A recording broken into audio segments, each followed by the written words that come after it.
Welcome to Flavors of India.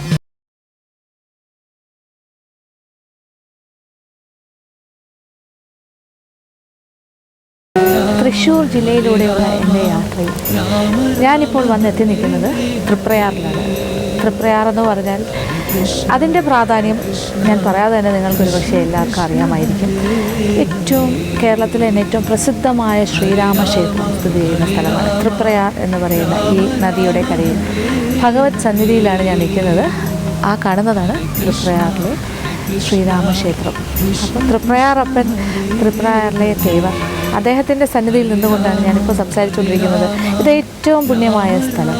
ഒരു പക്ഷേ ഇത്രയും വലിയൊരു ശ്രീരാമക്ഷേത്രം കേരളത്തിലൊരു സ്ഥലത്തുണ്ടാവില്ല. അപ്പോൾ ഇവിടെ വളരെ പ്രസിദ്ധമാണ്. ഇവിടുത്തെ പൂരവും ഇവിടുത്തെ ഏകാദശിയും എല്ലാം പ്രസിദ്ധമാണ്. അപ്പോൾ ഇവിടെ ഈ ഒരു മനോഹരമായ ഈ ഒരു ക്ഷേത്രം, ഇതിൻ്റെ ഉള്ളിലെ കാഴ്ചകളും ഭഗവാനെ കൊണ്ട് തൊഴുത് നമ്മുടെ ഇന്നത്തെ വിശേഷങ്ങൾ തൃപ്രയാറിൽ തുടങ്ങുന്നു.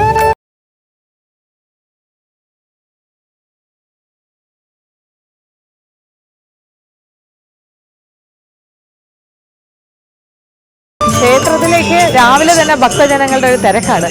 ഈ പോകുന്ന വഴി തന്നെ നമുക്ക് കാണാൻ സാധിക്കും. അപ്പോൾ നല്ലൊരു പാത്ത് ഉണ്ട്. ഇങ്ങനെ നടന്നാണ് ക്ഷേത്രം കാണാനും അതിമനോഹരമാണ്. ഞാനിത് ഇവിടെ വന്നിട്ടില്ല. ഇത് ഫസ്റ്റ് ടൈം വരികയാണ്. ആദ്യത്തെ പ്രാവശ്യമാണ് വരുന്നത്.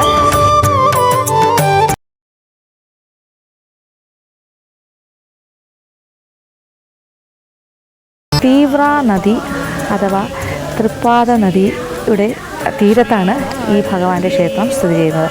അപ്പോൾ ഈ നദിയുടെ പ്രാധാന്യം, തൃപ്രയാർ എന്ന് പറഞ്ഞാൽ അതായത് തൃപ്പാദം, ഭഗവാന്റെ പാദങ്ങൾ തഴുകിപ്പോകുന്ന നദി എന്നാണ് സങ്കല്പം.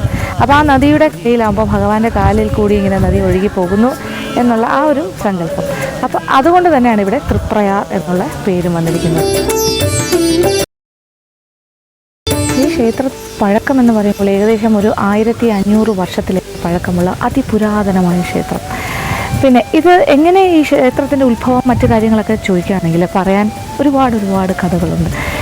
ശരിക്കും പറഞ്ഞാൽ ദ്വാരകയിലെ ശ്രീകൃഷ്ണ ഭഗവാന്റെ പിതാവായ വാസുദേവർ പൂജിച്ചിരുന്ന ശ്രീരാമ വിഗ്രഹം കടലിലൂടെ ഒഴുകി വന്നുവെന്നും കുറച്ച് മുക്കുവരുടെ കയ്യിൽ അത് കിട്ടിയെന്നും അവർ ഇവിടുത്തെ നാടുവാഴികളെ അത് ഏൽപ്പിക്കുകയും ഇവിടുത്തെ ഒരു പ്രധാനപ്പെട്ട കുടുംബം ആണ് അത് ഏറ്റെടുത്ത് അതിവിടെ കൊണ്ടുവന്ന് സ്ഥാപിച്ചു എന്നുള്ളതാണ് ചരിത്രം. പ്ലാഹയിൽ വീട്ടുകാർ എന്ന് പറയുന്ന കുടുംബക്കാരുടെ കയ്യിലാണ് ആ വിഗ്രഹം കിട്ടിയെന്ന് പറഞ്ഞത്. അപ്പോൾ ശരിക്കും പറഞ്ഞാൽ ഒരു വിഗ്രഹമല്ല, 4 വിഗ്രഹങ്ങൾ ഒഴുകി വന്നു എന്നാണ് പറയുന്നത്. ശ്രീരാമൻ്റെ വിഗ്രഹം, പിന്നെ ലക്ഷ്മണ ഭഗവാൻ, ഭരതൻ, ശത്രുഘ്നൻ, ഇങ്ങനെ എല്ലാവരുടെയും വിഗ്രഹങ്ങൾ ഒഴുകി വന്നുവെന്നും അത് 4 ക്ഷേത്രങ്ങളിലായിട്ട് അത് സ്ഥാപിച്ചു എന്നാണ് ഐതിഹ്യം. അപ്പോൾ അങ്ങനെയാണ് ഈ തൃപ്രയാറപ്പൻ ഇവിടെ പ്രതിഷ്ഠയായിട്ട് മാറുന്നത്. ഇവിടുത്തെ ശ്രീരാമൻ്റെ വിഗ്രഹത്തിന് അല്ലെങ്കിൽ ശ്രീരാമ പ്രതിഷ്ഠയ്ക്ക് വളരെ ശക്തിയാണെന്നാണ് പറയുന്നത്. ത്രിമൂർത്തി സംഗമമാണ്. ശരിക്കും 3 ഭഗവാന്മാരുടെ ഒരു സമന്വയമാണ് ഇവിടുത്തെ ശ്രീരാമൻ. കാരണം ബ്രഹ്മ, വിഷ്ണു, മഹേശ്വര, ശിവൻ്റെ ശക്തിയും മഹാവിഷ്ണുവിൻ്റെ ശക്തിയും പിന്നെന്താ പറയുക ബ്രഹ്മാവിൻ്റെ ശക്തി, ഇത് 3 കൂടി ചേർന്ന് സമന്വയിച്ചിട്ടുള്ളതാണ് ശ്രീരാമൻ. അപ്പോൾ ഇതിൻ്റെ എല്ലാത്തിൻ്റെയും അതുകൊണ്ട് തന്നെ ഈ പറഞ്ഞ പ്രതിഷ്ഠകളെല്ലാം തന്നെ ഈ ക്ഷേത്രത്തിൻ്റെ ഉള്ളിലുണ്ട്. ക്ഷേത്രത്തിലെ ഈ ബലിക്കല്ലും വളരെ പ്രധാനപ്പെട്ട ഒരു കാര്യമാണ്. കാരണം ദൈവപ്രശ്നം വെച്ചിട്ടാണ് ഭഗവാനെ എവിടെയാണ് കറക്റ്റ് പ്രതിഷ്ഠിക്കേണ്ടതെന്ന് തീരുമാനിക്കുന്നത്. അപ്പോൾ ഇവിടെ ഇങ്ങനെ ഒരു കറക്റ്റ് സ്ഥലം ആദ്യം നിർണ്ണയിച്ചിട്ടില്ലായിരുന്നു. അതുകൊണ്ട് അകത്ത് ഒരു സ്ഥലത്ത് ഭഗവാനെ പ്രതിഷ്ഠിച്ചു. അതിനുശേഷം ദൈവപ്രശ്നം വെച്ച് നോക്കുമ്പോൾ അതായത് പരുന്തിങ്ങനെ പറക്കുന്നൊരു സ്ഥലമുണ്ട് വട്ടമിട്ട്, അവിടെയാണ് ശരിക്കുമുള്ള മൂലസ്ഥാനം എന്നാണ് പറഞ്ഞത്. അപ്പോൾ പിന്നീട് കണ്ടെത്തി ഇതാണ് മൂലസ്ഥാനം എന്ന്. അതിനുശേഷം നാട്ടുപ്രമാണികളെല്ലാം കൂടി ചേർന്നിട്ട് ഇവിടെയും ഒരു ബലിക്കല്ല് സ്ഥാപിക്കുന്നു. അപ്പോൾ ഇവിടെ ശരിക്കും ഭഗവാന്റെ ഒരു പ്രസൻസ്, അദ്ദേഹത്തിൻ്റെ ഒരു സാന്നിധ്യമുണ്ടെന്നാണ് പറയുന്നത്. അതുകൊണ്ട് തന്നെ പിന്നെ ഈ ബലിക്കല്ല് ഇവിടെ സ്ഥാപിച്ചു കഴിഞ്ഞപ്പോൾ പിന്നെ ഇങ്ങനെ ഇളകിക്കൊണ്ടേയിരുന്നു. അത് ഇങ്ങനെ അനങ്ങി ഇരിക്കുമായിരുന്നു. അതിനുശേഷം നാറാണത്ത് ഭ്രാന്തൻ ഒരു പ്രാവശ്യം ഇവിടെ വരികയും ഇതിങ്ങനെ അനങ്ങിക്കൊണ്ടിരിക്കുന്ന ഈ ബലിക്കല്ല് കണ്ടിട്ട് അദ്ദേഹം ഒരു ആണി അടിച്ചിട്ട് ഇതൊന്ന് ഉറപ്പിച്ച് ഇതിൻ്റെ ആ ഇളക്കം മാറ്റിയെന്നും അങ്ങനെ ഒരു മീനൂട്ടാണ് ഇവിടുത്തെ മറ്റൊരു പ്രധാനപ്പെട്ട വഴിപാട്. കാരണം അവതാരങ്ങളിൽ, മഹാവിഷ്ണുവിൻ്റെ അവതാരങ്ങളിൽ മത്സ്യമാണ് ഏറ്റവും ആദ്യത്തെ അവതാരം. അപ്പോൾ ആ ഒരു സങ്കല്പത്തിൽ നിന്നാണ് ഈ മീനൂട്ടെന്നുള്ള ഈ വഴിപാട് ഇവിടെ ഇത്രയും പ്രാധാന്യമുള്ളതായിട്ട് മാറിയത്. അപ്പോൾ ഇങ്ങനെ ഒരു ചെറിയൊരു ഇതിൽ നമ്മളിങ്ങനെ അവിടെ രസീത് അടച്ചു കഴിഞ്ഞാൽ കിട്ടും കുറച്ച് അരി. അതിവിടുത്തെ മീനുകൾക്ക് ഇങ്ങനെ കൊടുക്കുന്നതാണ് ആ ഒരു വഴിപാട്. ഇങ്ങനെ അരി നമ്മളിങ്ങനെ മീനിന് കൊടുക്കുന്നു. അങ്ങനെ മീനൂട്ടായി. ഇതെല്ലാം നമ്മൾ മനസ്സിൽ എന്തെങ്കിലുമൊക്കെ ഇങ്ങനെ എന്താ പറയുക, ഭഗവാനെ പ്രാർത്ഥിച്ച് എന്തെങ്കിലും ഉദ്ദിഷ്ടകാര്യം എന്തെങ്കിലും ഉണ്ടെങ്കിൽ അതും എല്ലാം സാധിച്ചിട്ട് എന്തെങ്കിലും വിഘ്നങ്ങളുണ്ടെങ്കിൽ മാറും, നല്ല ഐശ്വര്യം വരും എന്നൊക്കെയാണ് സങ്കല്പം. പാതയാർ അല്ലെങ്കിൽ തീവ്ര നദി എന്ന് പറയുന്ന ആ നദി ഇതാണ്. ഇത് ഭഗവാന്റെ പാദങ്ങളെ തഴുകിക്കൊണ്ട് പോകുന്നു എന്നാണ് സങ്കല്പം. അവിടെയാണ് ഈ മീനൂട്ട് നടത്തുന്നത്. അപ്പോൾ ശരിക്കും പറഞ്ഞാൽ ഭഗവാന്റെ നടയിൽ നിന്ന് നോക്കിക്കഴിഞ്ഞാൽ ഇങ്ങനെ താഴേക്ക് പടവുകൾ ഇറങ്ങുമ്പോൾ കാണുന്നത്. ഇതൊക്കെ വളരെ അപൂർവം കാണുന്ന കാഴ്ചകളാണ്. ഇങ്ങനെ ക്ഷേത്രത്തോടനുബന്ധിച്ച് ക്ഷേത്രത്തിൻ്റെ മുന്നിലൂടെ ഇങ്ങനെ നദി ഒഴുകുന്നത്. ഇവിടുത്തെ മറ്റൊരു പ്രധാന വഴിപാടാണ് മീനൂട്ട് പോലെ തന്നെ വെടി വഴിപാട്. ഇവിടെ ഇടയ്ക്കിടയ്ക്ക് ഇങ്ങനെ വെടി പൊട്ടുന്ന ശബ്ദം നമുക്ക് കേൾക്കാം. ഞെട്ടാൻ പാടില്ല എന്നാണ് ശരിക്കും. ഇതും മറ്റൊരു ഐതിഹ്യവുമായി ബന്ധപ്പെട്ടാണ് ഈ വെടി വഴിപാട് വന്നിരിക്കുന്നത്. അതായത് ശരിക്കും സീതാന്വേഷണം എന്ന് പറയുന്നൊരു കാര്യമുണ്ട്. അപ്പോൾ സീതാദേവിയെ അന്വേഷിച്ച് ഹനുമാൻ പിന്നെ ലങ്കയിലേക്ക് പോവുകയും സീതാദേവിയെ കണ്ടെത്തുകയും ചെയ്തപ്പോൾ സീതയെ കണ്ടേൻ എന്ന് ഉറക്കെ പ്രഖ്യാപിക്കുന്ന അദ്ദേഹം ഓടി വന്ന് ശ്രീരാമചന്ദ്രനോട് പറയുന്ന ആ ഒരു നിമിഷം ശ്രീരാമൻ സന്തോഷത്തോടു കൂടി അദ്ദേഹം ഒന്ന് ഞെട്ടുന്നു. അതിൻ്റെ ഓർമ്മയ്ക്കായിട്ടാണ് ഈ വെടി വഴിപാട് ഇവിടെ നടക്കുന്നത്. അപ്പം നമ്മളെ മനസ്സിൽ എന്തെങ്കിലും കാര്യങ്ങൾ ആലോചിച്ചിട്ട് എന്തെങ്കിലും വിഘ്നങ്ങളൊക്കെ ഉണ്ടെങ്കിൽ മറ്റു കാര്യങ്ങളെല്ലാം ഈ വിഘ്നങ്ങളൊക്കെ മാറി നമുക്ക് നല്ല ഐശ്വര്യവും സന്തോഷവും വിചാരിക്കുന്ന കാര്യങ്ങൾ സാധിക്കും എന്നാണ് പറയുന്നത്.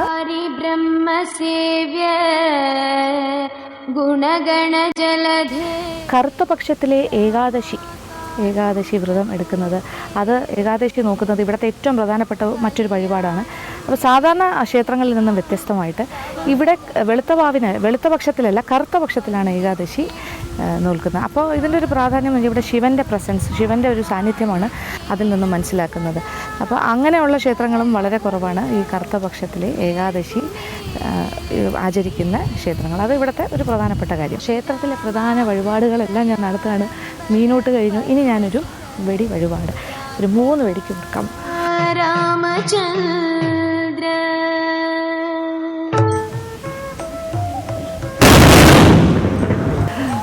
അങ്ങനെ വെടി വഴിപാടും നടത്തി കഴിഞ്ഞു. പിന്നെ ഇനിയും ഒരുപാട് കാര്യങ്ങളുണ്ട് ക്ഷേത്രവുമായി ബന്ധപ്പെട്ട്. തൃപ്രയാറിലെ പൂരം എന്ന് പറഞ്ഞാൽ വളരെ പ്രസിദ്ധം, വളരെ പ്രധാനവുമാണ്. അതുപോലെ തന്നെ ആറാട്ടുപുഴയിലെ പൂരവും 30 കോടി ദേവന്മാർ പങ്കെടുക്കുന്ന പൂരം എന്നാണ് ആറാട്ടുപുഴ പൂരത്തിനെ കുറിച്ച് പറയുന്നത്. അപ്പോൾ പക്ഷേ അവിടുത്തെ ഏറ്റവും പ്രധാനി എന്ന് പറയുന്നത് ഇവിടുത്തെ ഭഗവാനാണ് കാരണവർ. അദ്ദേഹം രാജാവല്ലേ, ശ്രീരാമൻ എന്ന് പറഞ്ഞാൽ മഹാരാജാവ്. അദ്ദേഹം ഇവിടെ നിന്ന് എഴുന്നള്ളി അവിടെ പോകുന്നു. അപ്പോൾ ഇവിടെ നിന്നൊരു പുറപ്പാടുണ്ട് തൃപ്രയാറിൽ. ആ സമയത്തൊക്കെ ഇത് ഭയങ്കര വിശേഷമാണ്. അപ്പോൾ ഇങ്ങനത്തെ കുറേ കാര്യങ്ങൾ, അപ്പോൾ ഇങ്ങനെ ഇവിടെ ഈ ദേശം മുഴുവൻ സഞ്ചരിച്ചിട്ട് ആണ് അദ്ദേഹം ആറാട്ടുപുഴയിലേക്ക് പോകുന്നത്. അത് കഴിഞ്ഞ് തിരിച്ച് വന്നിട്ട് ഇവിടെ ഒരു ചടങ്ങ്, അങ്ങനത്തെ കാര്യങ്ങളൊക്കെ. അപ്പോൾ ഇതെല്ലാം തന്നെ ഈ ക്ഷേത്രവുമായി ബന്ധപ്പെട്ട ആഘോഷങ്ങളും ഉത്സവങ്ങളുമാണ്. കൂത്ത് വഴിപാടും ഇവിടെ വളരെ പ്രധാനമാണ്. അതായത് വൃശ്ചിക മാസത്തിൽ വന്നു കഴിഞ്ഞാൽ ഇവിടെ നമുക്ക് കൂത്ത് വഴിപാട് കാണാൻ സാധിക്കും. അപ്പോൾ കൂത്തെന്ന് പറയുമ്പോൾ ഇത് ചാക്യാർ കൂത്ത്, ഇങ്ങനെയുള്ള അനുഷ്ഠാന കലകൾ.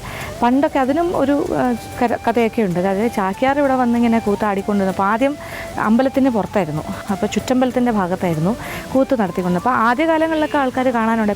പിന്നെ കാഴ്ചക്കാർ കുറഞ്ഞപ്പോൾ അദ്ദേഹം ചാക്യാരകത്ത് നിന്നിട്ട് ഭഗവാനോട് സങ്കടം ഉണർത്തിക്കുന്നു. ഭഗവാനെ, എൻ്റെ ഈ കൂത്ത് കാണാൻ ആൾ വരുന്നില്ലല്ലോ, എന്താ ചെയ്യുക, എനിക്ക് കുറച്ചുകൂടി എന്തെങ്കിലും ഒരു അനുഗ്രഹം തരണം എന്നൊക്കെ പറഞ്ഞ് പ്രാർത്ഥിക്കുകയും അപ്പോൾ ഭഗവാൻ ഇങ്ങനെ അരുൾ ചെയ്തു എന്നാണ് പറയുന്നത്. നീ ഇനി കൂത്ത് ക്ഷേത്രത്തിൻ്റെ ഉള്ളിൽ എൻ്റെ നടയിൽ തന്നെ നടത്തണമെന്നും എനിക്കത് കാണണമെന്നും പറയുകയും അതിനുശേഷം ശരിക്കും ഭഗവാന് കാണാൻ പറ്റുന്ന രീതിയിൽ പിന്നെ ശ്രീകോവിലിൻ്റെ അകത്ത് തന്നെ അതിൻ്റെ മുന്നിലുള്ള മണ്ഡപത്തിൽ തന്നെയാണ് പിന്നീട് അങ്ങോട്ട് കൂത്ത് നടന്നുകൊണ്ടിരുന്നത്. അപ്പോൾ അത് ഭഗവാൻ കാണുന്നുണ്ട് എന്നുള്ളതാണ് സങ്കല്പം. ശ്രീരാമപാദം ഇവിടെ നമ്മൾ അമ്പലത്തിൻ്റെ ചുറ്റമ്പലത്തിലൂടെ ഇങ്ങനെ നടന്നു വരുമ്പോൾ ഭഗവാന്റെ വലതുവശത്തായിട്ട് ഇവിടെ ധർമ്മശാസ്താവിൻ്റെ ഒരു പ്രതിഷ്ഠയും കാണാം ക്ഷേത്രം. ഇവിടുത്തെ അയ്യപ്പ ഭഗവാൻ ഒരുപാട് പ്രത്യേകതകളുണ്ട്. കാരണം ഇവിടുത്തെ ധർമ്മശാസ്താവിൻ്റെ കൈകളിൽ അമൃത കളഭമുണ്ട്. അപ്പോൾ അമൃതേന്തിയ അയ്യപ്പ ഭഗവാനാണ്. അപ്പോൾ അതുകൊണ്ട് ഉദ്ദേശിക്കുന്നത് എല്ലാ ദോഷങ്ങളും, എന്തെങ്കിലും അസുഖമുണ്ടെങ്കിൽ അതെല്ലാം തന്നെ മാറ്റിത്തരാനുള്ള അമൃതമാണ് അദ്ദേഹത്തിൻ്റെ കയ്യിലിരിക്കുന്നത്. അപ്പോൾ അത്രത്തോളം ഒരു ശക്തിയുള്ള. അപ്പോൾ അവിടെ എള്ള് വഴിപാടുണ്ട്. അപ്പോൾ എള്ള് കത്തിക്കുന്ന ഒരു പരിപാടിയുണ്ട്, എൽക്കിഴി, എള്ള് കൊണ്ടുള്ള കിഴി.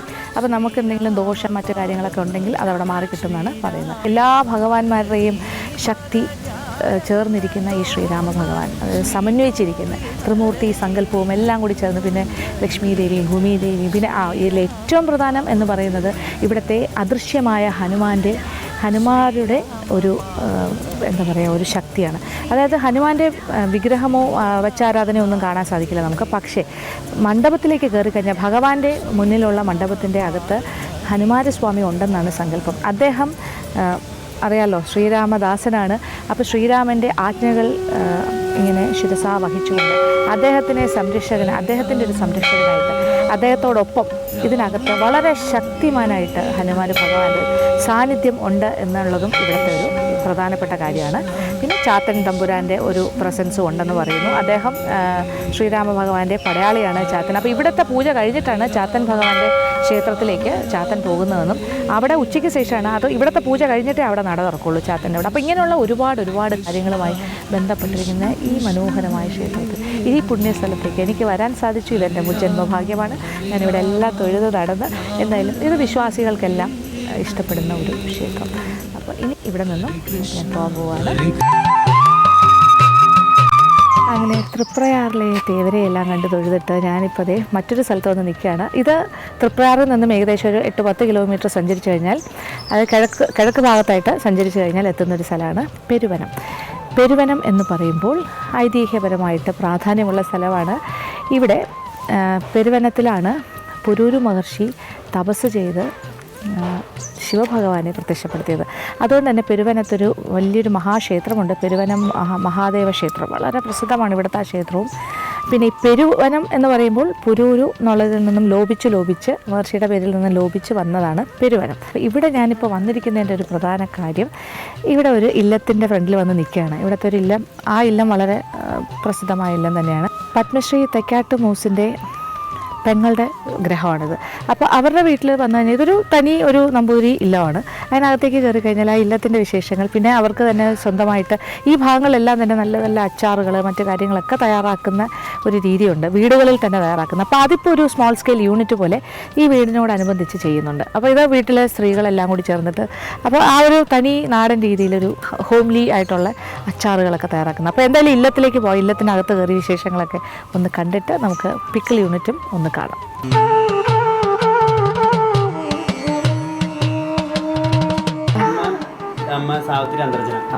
അമ്മയാണ് തൈക്കാട് മൂസാണ്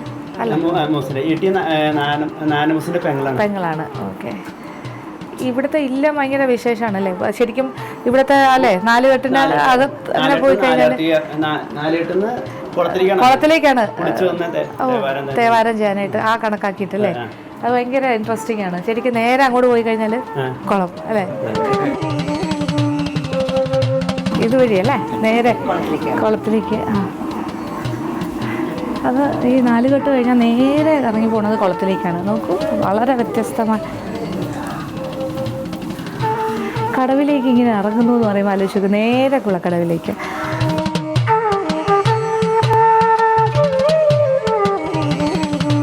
ഇവിടെ നിന്ന് കുളിച്ച് ഇവിടെ വന്ന് നേരെ കുളി കഴിഞ്ഞ് നേരെ പിന്നെ പൂജാമുറിയാണ്. തൊഴുതിട്ട് മറ്റു കാര്യങ്ങളിലേക്ക് പോകാൻ സാധിക്കും. അപ്പോൾ അങ്ങനെ ആ ഒരു ചിട്ടയോടുകൂടി തന്നെയാണ് ഈ ഇല്ലം സജ്ജീകരിച്ചിരിക്കുന്നത്.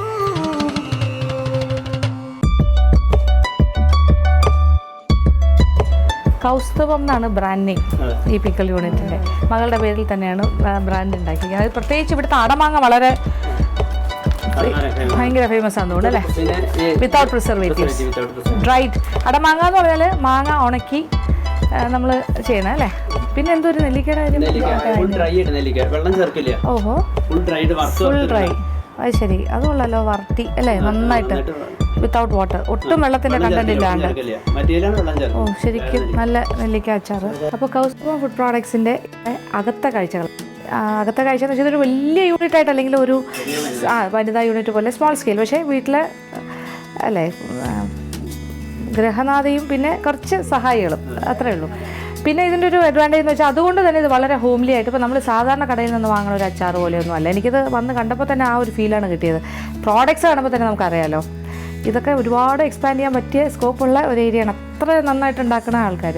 പിന്നെ അപ്പോൾ ഇതിലെനിക്ക് ഒരു കാര്യം കാണാമെന്ന് തോന്നുന്നു ഇപ്പോൾ അല്ലേ. ഇപ്പോൾ എന്താ വെച്ചാൽ അടമാങ്ങ കൊണ്ട് ചെയ്യുന്ന ഒരു കാര്യമാണ്, അതിന് എരിമാങ്ങ എന്നാണ് ഇവിടെ പറയുന്നത്. എരിമാങ്ങ എന്നാണ് പറയുന്നത്. അപ്പോൾ അതിന് എന്തൊക്കെ കാര്യങ്ങളാണ്?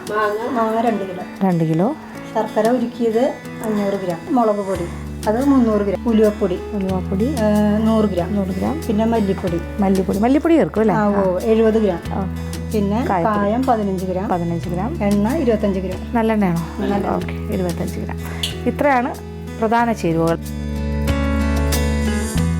അപ്പോൾ കുറച്ച് നല്ലെണ്ണ ഒരളവ് പറഞ്ഞല്ലോ, ആ അളവിൽ നല്ലെണ്ണ ഒന്ന് ചൂടാക്കുന്നു. അതിലേക്ക് കായപ്പൊടി ഇനി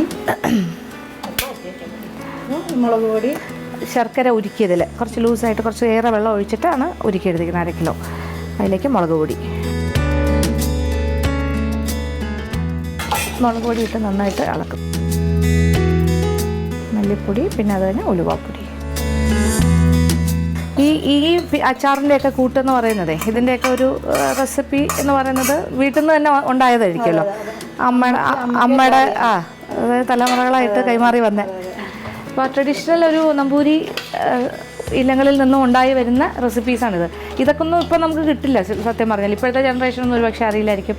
അപ്പോൾ ഇങ്ങനെയുള്ള വീടുകളിൽ അന്നത്തെ പഴയ തലമുറയുടെ കയ്യിലുള്ള നല്ല നല്ല എന്താ പറയണ്ടേ ഈ റെസിപ്പീസ് അല്ലെങ്കിൽ ഈ പാചക കൂട്ടുകളാണ് ഇപ്പോൾ ഇങ്ങനെയെങ്കിലും അച്ചാറായിട്ടെങ്കിലും നമ്മളിലേക്ക് എത്തുന്നു എന്നുള്ളതാണ്. അപ്പോൾ നിങ്ങൾക്കിങ്ങനെ തോന്നി, അത് കാരണം നല്ല കാര്യം. ഇതിങ്ങനെ ഒരു സ്മോൾ സ്കെയിൽ യൂണിറ്റായിട്ട് ചെയ്യുന്നു.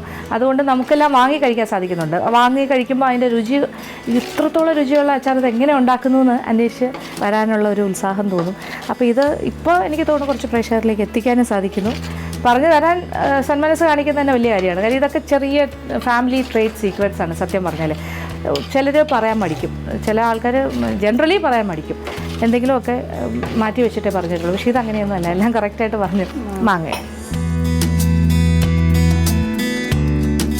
അപ്പോൾ ശരിക്കും ഈ അച്ചാറിൻ്റെ സ്വാദൊന്നും വ്യത്യസ്തം തന്നെ ആയിരിക്കും. കാര്യം മാങ്ങയുടെ ഒരു ചെറിയ പുളിയും അല്ലെ ഈ ശർക്കരയുടെ ഒരു മധുരവും പിന്നെ ആ മുളകിൻ്റെ എരിവും അല്ലെ എല്ലാം കൂടി ചേർന്ന് വരുമ്പോൾ പിന്നെ അതങ്ങോട്ട് സോഫ്റ്റ് ആകുന്നു. അത് കഴിഞ്ഞ് വീണ്ടും വെയിലത്ത് ഉണക്കുന്നു. ഇതെല്ലാം ഭയങ്കര, ഇത് ശരിക്കും നല്ല അധ്വാനമുള്ള കാര്യമാണ് അല്ലേ?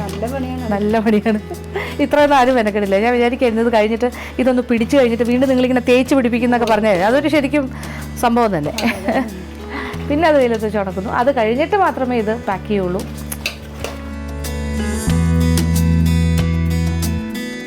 അപ്പോൾ ഇത് മിക്സ് ചെയ്ത് കണ്ടല്ലോ. ഇനി ഇത് കെട്ടി വയ്ക്കും അല്ലേ നന്നായിട്ട് 2 ദിവസത്തേക്ക്. അപ്പോൾ നല്ല സോഫ്റ്റ് ആകും. ഈ മസാലയൊക്കെ അതിലേക്ക് നന്നായിട്ട് പിടിക്കും. അത് കഴിഞ്ഞിട്ട് അടുത്തൊന്ന് തേച്ച് ഒന്നുകൂടി എല്ലാത്തിലൊന്നും ഡ്രൈ ആകും. അപ്പോൾ അല്ലേ അത് കഴിഞ്ഞൊന്ന് തേച്ച് പിടിപ്പിച്ചിട്ട് വെയിലത്ത് വെച്ച് വീണ്ടും ഉണക്കിയിട്ട് അതിന് ശേഷമാണ് ഇങ്ങനെ പാക്ക് ചെയ്യുന്നത്. അപ്പോൾ ഇതിപ്പം പാക്ക് ചെയ്ത പ്രോഡക്റ്റ് തന്നെയാണ്, സെയിം തിങ്. ഇതാണ് ഫൈനലായിട്ട് വരുന്ന പ്രോഡക്റ്റ്. കാണുമ്പോൾ തന്നെ അറിയാം നല്ല ഒരു അത്യാവശ്യം സോഫ്റ്റാണ്, കുതിർന്നിട്ടുണ്ട്.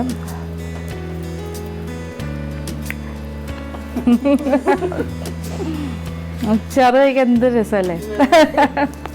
ഇത് തൈരൊക്കെ കൂട്ടി കഴിക്കുകയാണെങ്കിൽ എക്സലൻ്റ് ആയിരിക്കും. പുളിയും എരിവും. മുരിയമംഗലത്തെ മനയിലെ എല്ലാ അംഗങ്ങളും ഇപ്പം എനിക്ക് ചുറ്റുമുണ്ട്. അതായത് തലമുതിർന്ന അംഗം തൊട്ട് ഏറ്റവും യങ് ജനറേഷനിലെ ആൾക്കാർ വരെ ഉണ്ട്. ഇപ്പോഴത്തെ ഇല്ലത്തിലെ കുട്ടികൾ എല്ലാ ആൾക്കാരും ഉണ്ട്. അപ്പോൾ ഇവിടുത്തെ ആ സ്മോൾ സ്കെയിൽ യൂണിറ്റ് നമ്മൾ കണ്ടു, കൗസ്തുഭം, അവിടുത്തെ സ്പെഷ്യാലിറ്റീസ്, എല്ലാ കാര്യങ്ങളും. അപ്പോൾ നിങ്ങളുടെ ഈ ഒരു സംരംഭം വളരെ വളരെ നന്നായിട്ട് ഇനിയും ഭയങ്കരമായിട്ട് വരട്ടെ, വളരെ വലിയൊരു സ്ഥാപനമായി മാറട്ടെ. ഇപ്പോൾ ഇത്ര ചെറുതായിട്ട് വെക്കണ്ട, ഇനി ഇച്ചിരി വലുതാക്കിക്കോളൂ. കാര്യം അത്ര നല്ല പ്രോഡക്റ്റ്സാണ്. ഇവരോടൊക്കെ യാത്ര പറയാൻ സമയമാവുന്നു. നമുക്ക് കൂടുതൽ വിശേഷങ്ങൾ കാണാനുണ്ട്. അതുവരെ കാത്തിരിക്കാം.